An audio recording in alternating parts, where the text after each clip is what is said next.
A kind waitress paid for an old man's coffee, never knowing he was a billionaire looking for his future wife. The downtown cafe buzzed with morning activity as rain pattered against the large windows, blurring the cityscape beyond. The rich aroma of freshly brewed coffee mingled with the scent of rain-soaked pavement, creating a comforting ambience for the patrons seeking refuge from the dreary weather. Amid the clatter of cups and murmur of conversations, the door swung open, allowing a gust of chilly air to sweep through the cafe. A man in his early 50s stepped inside, his threadbare coat dripping with rain and his scuffed shoes leaving faint prints on the polished floor. His salt and pepper hair was damp, clinging to his forehead, and his eyes held a weariness that spoke of hardships endured. He approached the counter hesitantly, his gaze flickering over the menu before settling on the young barista behind the register. With a voice barely above a whisper, he requested a simple black coffee. As the barista rang up the order, the man reached into his pockets, his movements growing increasingly frantic as he searched for his wallet. His face paled, and he swallowed hard before speaking, his voice tinged with embarrassment. I'm sorry," he stammered. "I must have left my wallet at home. If it's all right, could I just sit here for a while until the rain lets up?" The barista, a young man with a sharp jawline and an even sharper tongue, crossed his arms over his chest and smirked. "Look, buddy," he said loudly, drawing the attention of nearby customers. "This isn't a shelter. We don't give out freebies to folks who can't pay. If you don't have money, you can't stay." The man's cheeks flushed a deep crimson as he took a step back, his eyes darting to the floor. "I wasn't asking for a free drink," he murmured. "Just a place to stay dry for a bit." A snide chuckle rose from a table nearby, where a group of well-dressed patrons sat observing the scene. "Imagine that," one of them sneered, "coming into a cafe without a dime and expecting to be served. Some people have no shame," another chimed in, their voice dripping with disdain. "Times must be tough if beggars are now aspiring to be cafe connoisseurs." The man's shoulders hunched as he turned toward the door, the weight of humiliation pressing heavily upon him.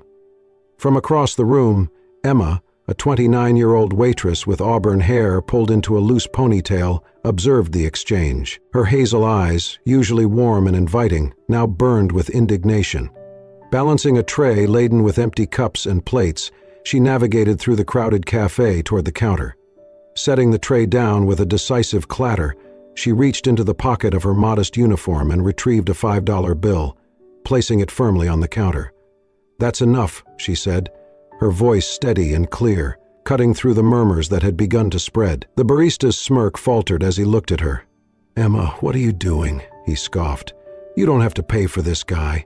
He can't just come in here and expect handouts." Emma's gaze swept over the assembled patrons, her expression unwavering. "I'm covering his coffee," she stated, "not out of pity, but because I know what it's like to be judged for not having enough." A derisive laugh erupted from the corner of the room. "How noble," a man jeered. "A waitress playing the hero. Maybe you're hoping for a tip from him later." Emma turned to face the room, her posture erect and her voice resonant with conviction. "Kindness isn't a transaction," she declared. "It doesn't diminish us to show compassion. But belittling others, that reveals true smallness." The cafe fell silent, the previous undercurrent of mockery replaced by a palpable sense of introspection. Emma turned back to the man, offering him a gentle smile. "Please, have a seat," she invited. "I'll bring your coffee over shortly. Don't let the harsh words of others define your worth." The man met her gaze, his eyes glistening with unshed tears. He nodded appreciatively and found a seat by the window, where the rain continued to cascade down the glass. As Emma prepared his coffee, the atmosphere in the cafe shifted subtly. Patrons avoided meeting her eyes, their earlier amusement now replaced with a subdued contemplation. In that moment, Emma, despite her modest means and the scorn of others, stood as a beacon of dignity and empathy.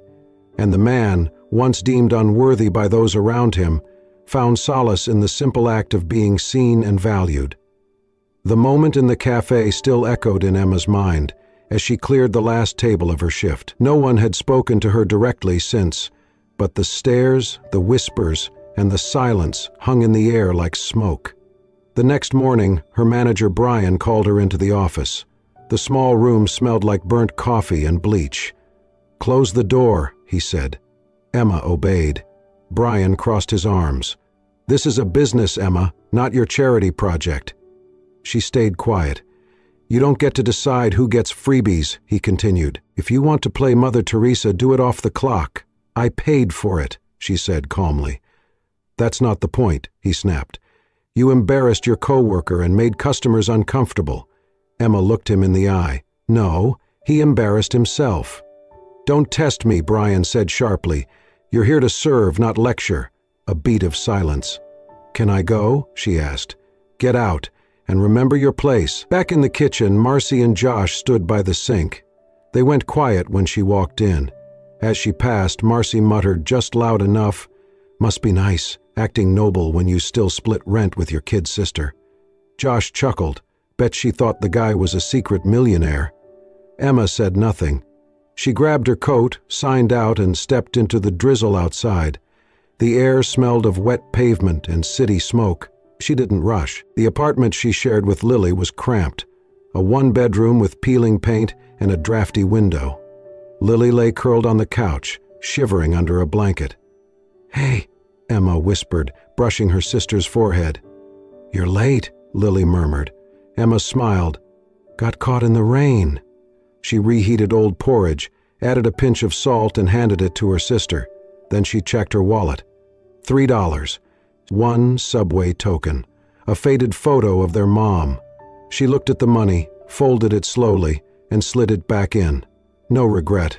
Not for the coffee, not for anything. After Lily drifted to sleep, Emma sat by the window, watching the rain streak down the glass.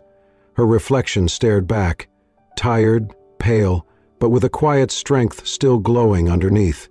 Her thoughts slipped back to years ago, 15 maybe, when their mother collapsed in a street market. People had passed without stopping. All but one. An old woman in a patched skirt had knelt beside them, offering water and wrapping a shawl around Emma's shoulders. Emma never knew her name, but she remembered her kindness. That moment became a promise, so when she saw that man in the cafe, wet, ashamed, invisible, there was no decision to make. She did what needed to be done. The judgment didn't matter. She mattered. That night, before turning off the light, she whispered into the dark, just for herself, "I'd rather be mocked for doing the right thing than praised for staying silent." And in that little apartment, with nothing to spare but her own dignity, Emma felt something rare. Peace.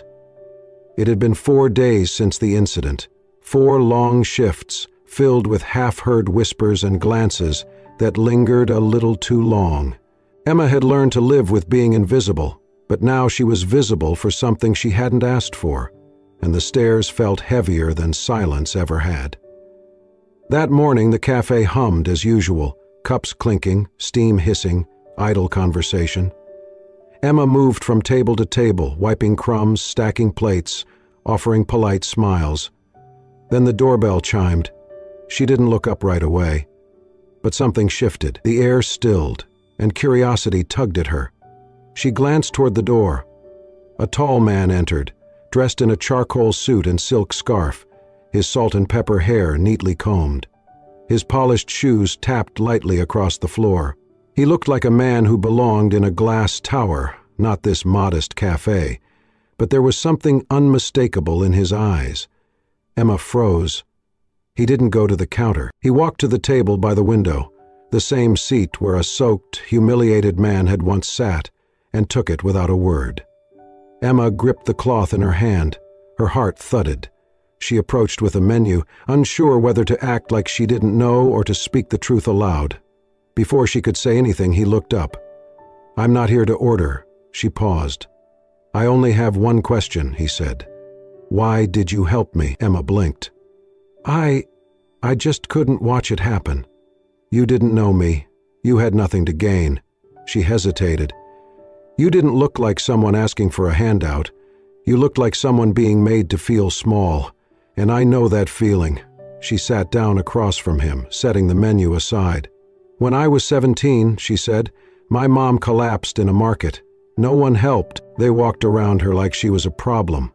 Except one woman, an old lady with barely anything herself.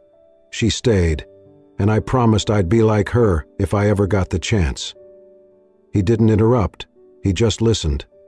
"That day," she said softly, "I remembered that promise." A few beats of silence passed. Then he asked, "Do you read?" Emma blinked. "Books?" He nodded. "I used to, not much lately. I liked stories about ordinary people doing brave things." He smiled faintly. "Good choice." They started talking about books, cities, music, Bach, Chopin, why people grow cruel when they feel powerless. He mentioned authors Emma had never read, and she didn't pretend to know them. She answered with curiosity, not pretense. Minutes passed, then more. The cafe noise faded into background hum. At one point, Emma laughed, really laughed, for the first time in days. "You're not what I expected," she said. He raised an eyebrow. "What did you expect?" She shrugged. "Someone who just wanted to say thank you and disappear." He looked down, then met her eyes again. "I've had wealth for a long time," he said, "but very few people have made me feel human again. That day, you did." Emma didn't respond. She didn't need to. In that moment, they were just two people. Not a waitress and a billionaire, not a stranger and a savior, just two souls, finally seen. And neither of them would forget it. It was exactly 1 week after their second encounter when Emma received the envelope.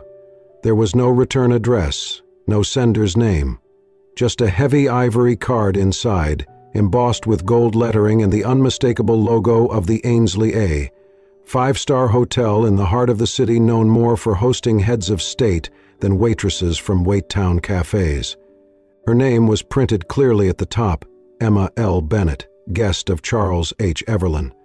She stared at it for a long time, the afternoon light catching the gold seal like a secret. It was daring her to open. She almost didn't go, but curiosity, mixed with a strange tightness in her chest, led her to the hotel lobby 3 days later, dressed in her only nice blouse, shoes borrowed from her roommate, and her hair pinned back with trembling hands. When she stepped through the revolving doors, it felt like entering another world. Polished marble floors, chandeliers dripping with light, people who walked with quiet entitlement. She approached the front desk, her voice barely steady. "Emma Bennett, I think. I have a meeting." The concierge nodded without surprise and directed her to a private lounge on the 21st floor. "Mr. Everlyn will join you shortly, Mr. Everlyn." She rode the elevator in silence, her heart thudding. The lounge was quiet, opulent. Deep leather chairs, soft jazz humming from invisible speakers, and a view that overlooked the skyline like a throne room in the sky. She stood by the window, unsure if she belonged anywhere near this kind of world, until the door behind her opened. She turned. Charles. But not the man from the cafe, not even the suited figure from days ago. This Charles wore presence like a tailored suit. Flanked by 2 assistants who lingered briefly at the door, he walked in with the kind of authority that didn't demand attention. It simply was. "Emma," he said, his voice smooth, low, "thank you for coming." She tried to smile, but her voice caught. "This isn't exactly a coffee shop." He gestured toward the table set near the window, already prepared with tea, fruit, and an untouched espresso. "Please," he said, "sit." She obeyed, still unsure if she was being honored or inspected. He sat across from her, folding his hands. "I wanted to tell you in person," he began, "because anything less would feel dishonest." She waited. "My name," he said, "is Charles H. Everlyn. I'm the founder of Everlyn Holdings. We operate in 12 countries, primarily in infrastructure and social impact investing." Emma blinked. She opened her mouth but said nothing. "I wasn't pretending to be someone else," he added quickly. "But that morning at the cafe, I dressed down, yes. I didn't bring my wallet on purpose. I needed to know, what would people see when there was nothing to gain?" Emma stared at the tea in front of her, as if it might offer clarity. "My wife passed away 15 years ago," he continued, his voice quieter now. "Cancer, sudden, We never had children. After she died, I stopped trusting people, stopped believing kindness was real. I began traveling anonymously, visiting cities, towns, not just to see the world, but to see who still lived with heart in it. He looked at her directly. That day, I found someone. Emma's throat tightened. She didn't know if she felt honored or horrified. You set me up? She asked, voice shaking slightly. No, he said gently. I didn't approach you. I didn't ask for anything. I simply watched. And you chose. She shook her head slowly. I don't know whether to feel grateful or manipulated. He nodded. I understand that. I do. Emma stood abruptly, her chair scraping softly against the rug. So what now? She asked. You tell me I passed your little morality test, and then what? You write me a check? Offer me a job? A car? Charles didn't flinch. I offer you nothing, unless you choose to hear me out. Emma's breath was shaky, her emotions a storm of contradiction, shock, offense, curiosity, awe. He stood too, walked to the window, hands clasped behind his back. I wasn't testing you, Emma, he said again. I was searching for something I thought the world had lost, and maybe someone to remind me what it meant to be seen, not as a billionaire, not as a burden, just as a man. She watched him in silence. I don't want to buy your gratitude, he added, but I'd like to know, would you have a coffee with me again? No expectations, no pretenses. Emma looked at him, not at the tailored suit, the luxury lounge, the skyline, but at his eyes. The same eyes that had looked down, wet with shame, clutching a tattered coat and asking to stay dry. The man in front of her was the same man in the cafe, and somehow that mattered more than anything else. She let out a slow breath. I don't know what this is, she said softly, or what you think it could be, but I know who I am. Charles turned to her, something unspoken in his expression. And who is that? He asked. She smiled. Small, quiet, honest. Someone who didn't do it to be noticed, and someone who's not afraid to walk away if that's all this turns out to be. He nodded, the corners of his mouth lifting. That's what makes you different. And for the first time, Emma realized this wasn't a test. It was an invitation, not into wealth, but into something far rarer, being seen and being remembered. Not for who you impress, but for who you choose to be when no one is watching. Emma didn't expect to hear from Charles again.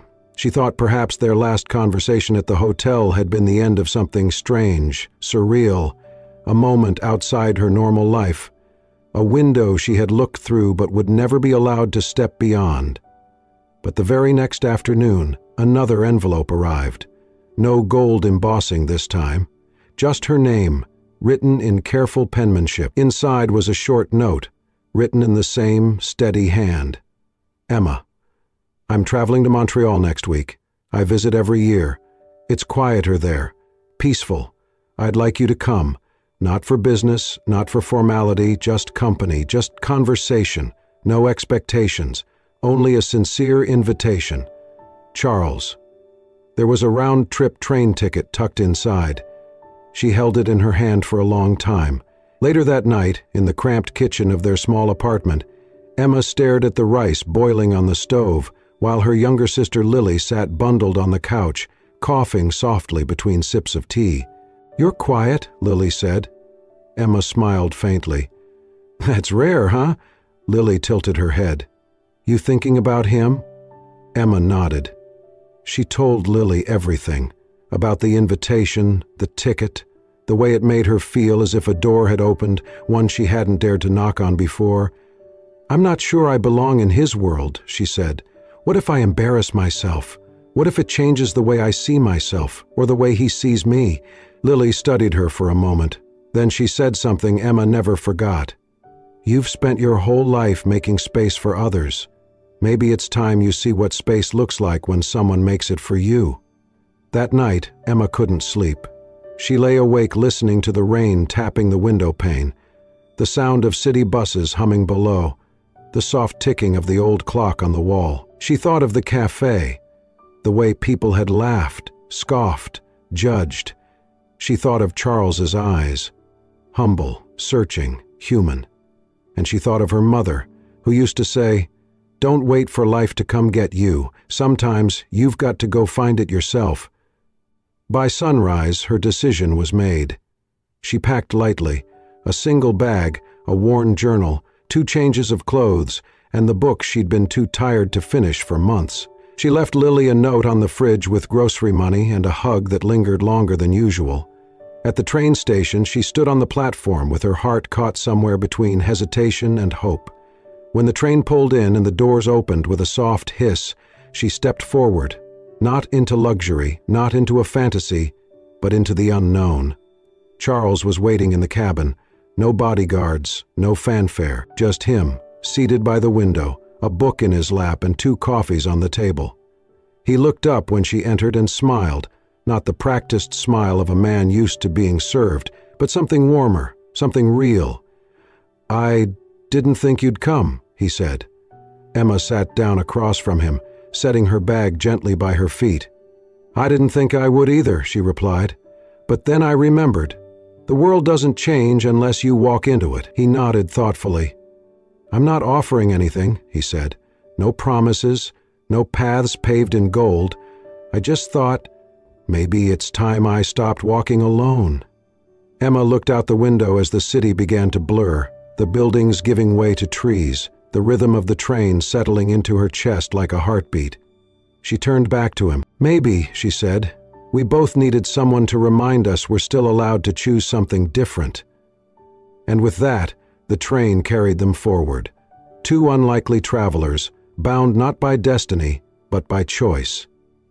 Emma didn't know where the journey would lead, but for the first time in her life she wasn't afraid of the answer, because she wasn't running toward escape or wealth or fantasy.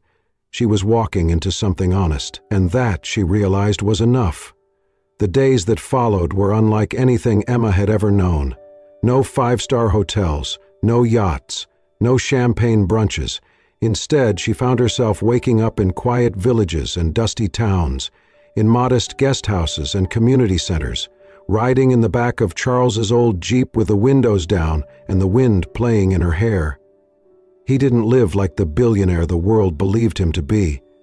They visited orphanages in the outskirts of small cities where children rushed into Charles's arms, shouting his name, not because he gave them toys, but because he remembered birthdays, favorite books, inside jokes. They went to shelters for recovering addicts, where Charles spoke little but listened deeply. They sat on porches of homes half-built by hands he'd funded but never named, eating soup made by people who had no idea the man across from them owned half the skyline. Emma watched all of this in quiet awe. He never announced himself, never sought praise. She asked him once, while sorting boxes at a community food pantry in Vermont, "Why don't you tell people who you are?" He shrugged. "Because they'd stop talking to me like I'm human." Everywhere they went, she saw the same thing, his eyes searching, not for gratitude, but for connection. And more than once, she caught her own reflection in a window and realized she was smiling in a way she hadn't in years. One night, in a cabin nestled near the edge of a forest in Quebec, they sat on the porch as the crickets sang and the air hung heavy with the scent of pine. The only light came from a single lantern on the wooden table between them. Charles had brewed chamomile tea. Emma curled into a wool blanket, watching the steam rise from her cup. They hadn't spoken in a while, but it wasn't silence born of awkwardness. It was the kind of silence that felt like breathing together. Finally, Charles leaned back in his chair, looking out into the dark. "I've had people offer me everything," he said. "Company, comfort, even love." He paused, then turned to her, voice quieter. "But I don't need someone to love me. I need someone who understands why I love the things I do. Someone who doesn't need to be dazzled, just present." Emma didn't answer right away. She let the words settle between them, heavy and delicate. Then she looked at him, her eyes reflecting both the lantern light and something deeper. "I don't know if I'm that person," she said honestly. "I don't know if I understand all the reasons why you are who you are." She took a breath. "But I do know this. I've never felt more like myself than I do when I'm with you." Charles didn't smile. He didn't look triumphant. He simply looked peaceful, as if he'd just heard the answer he didn't know he'd been waiting for. They didn't touch hands. They didn't lean in for anything more, because what they shared wasn't about proximity. It was about recognition. About two people, generations apart, shaped by very different lives, finding a quiet resonance in the space between their scars. Later that night, Emma sat by the cabin window, writing in her journal. Her thoughts came in half-sentences and single words: quiet, found, seen. She closed the book, tucked it under her pillow, and whispered into the stillness, "I didn't come looking for love, but maybe I stumbled into something braver." Outside, the stars blinked above them like quiet witnesses to a story still unfolding, one not of fantasy or fate, but of two souls who'd once believed they were alone, until they weren't. 3 months. 3 months of quiet mornings and unhurried conversations, of listening more than speaking, of seeing the world not from penthouse windows, but from street-level stoops and crowded community halls. Emma had changed, but not in the way most people might expect. She wasn't wealthier. She didn't dress differently. Her shoes were still worn at the edges, her journal still filled with scribbled thoughts and creased corners. But her spirit, that had shifted. She walked straighter, spoke more slowly, felt no need to explain her worth to anyone anymore. Charles noticed it too. They had just returned from a visit to a women's shelter in Detroit when he asked to speak with her privately. They sat on the rooftop terrace of a converted church they were funding, the skyline glowing behind them. He handed her a simple folder, no ribbon, no ceremony. Inside were the legal documents to establish a foundation in her name, the Emma Bennett Opportunity Fund. She looked up slowly. "I want to leave something behind," he said, "but not in my name. I've done enough of that. I want the next girl, the one waiting tables, taking care of her sister, thinking no one sees her. I want her to know someone did." Emma said nothing. Not yet. Charles continued, "You don't have to run it. You don't even have to be involved. But it will exist because you did.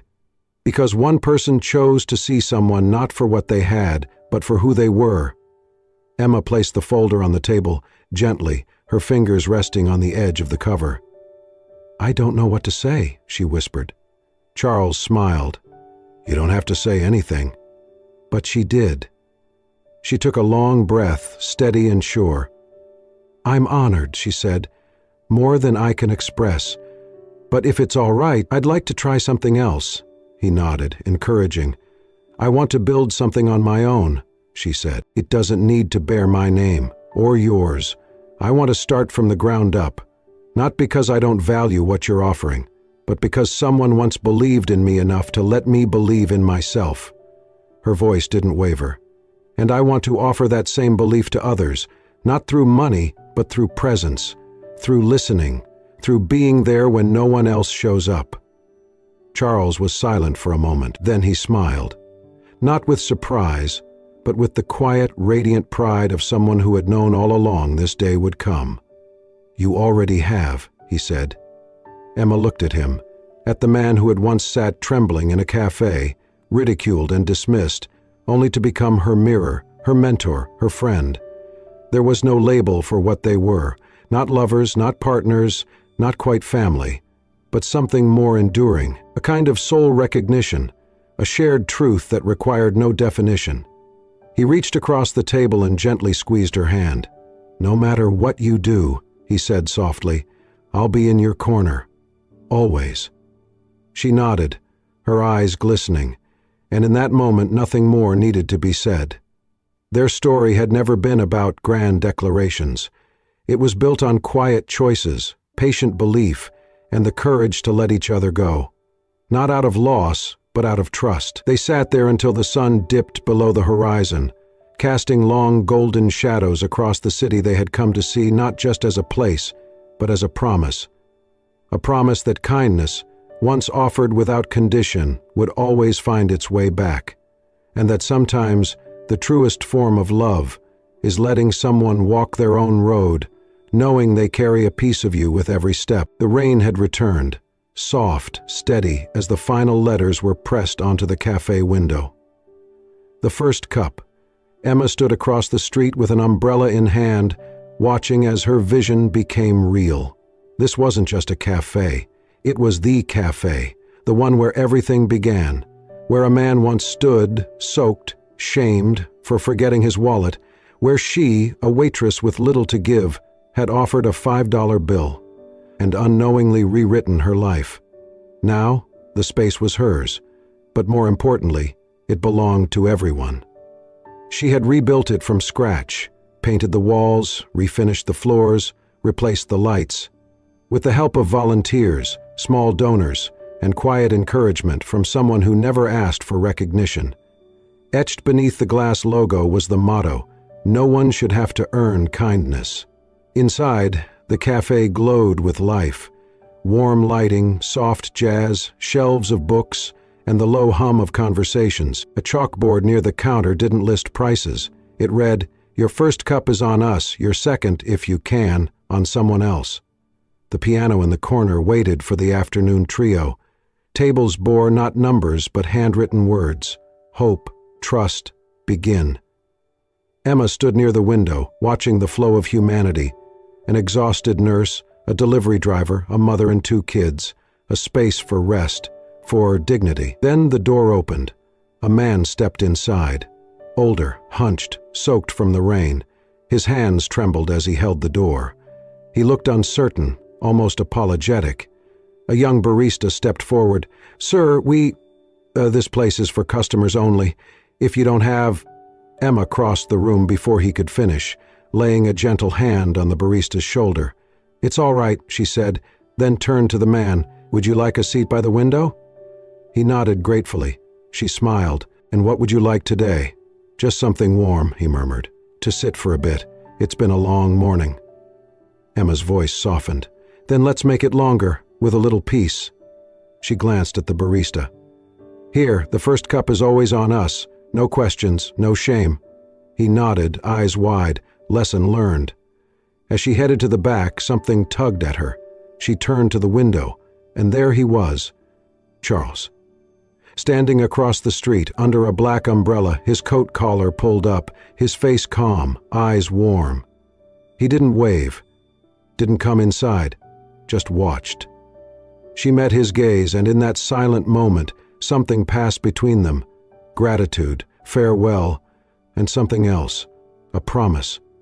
He nodded once, then turned and vanished into the rain. Later, during the soft opening, Emma stood beside the piano with a microphone in hand and a warm cup in the other. She looked around the cafe, every seat filled, the air thick with comfort.